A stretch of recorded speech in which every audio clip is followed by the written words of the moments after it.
Komisi Nasional Hak Asasi Manusia, Komnas HAM, turun tangan ke tengah konflik lahan antara warga dan Proyek Strategis Nasional, PSN, di Pulau Rempang, Pulau Galang, dan Pulau Galang Baru, Kepulauan Riau.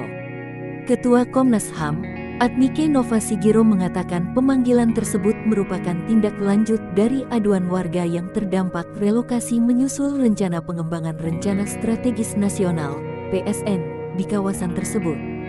Aduan dari warga tersebut dilayangkan atas nama masyarakat adat tempatan, Keramat, tertanggal tanggal 2 Juni tahun 2023. Adapun sejumlah pihak yang dipanggil yakni Kepala Badan Pengusahaan, BP, Batam, Wali Kota Batam, Kapolda Kepulauan Riau, dan Kepala Kantor Badan Pertanahan Kota Batam.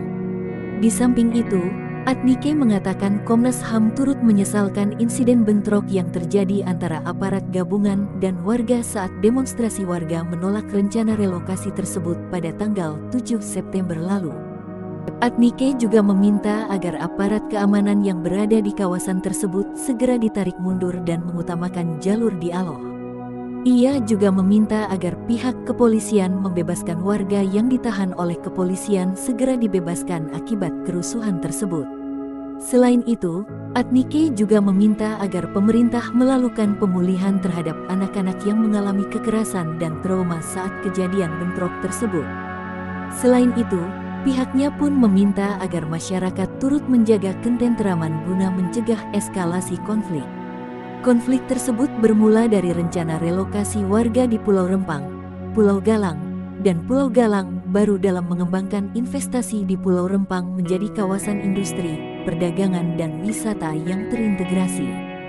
Proyek yang dikerjakan oleh PT Makmur Elok Graha, MEG, ditargetkan bisa menarik investasi besar yang akan menggunakan lahan seluas 7.572 hektare atau sekitar 45,89% dari total luas Pulau Rempang 16.500 hektare.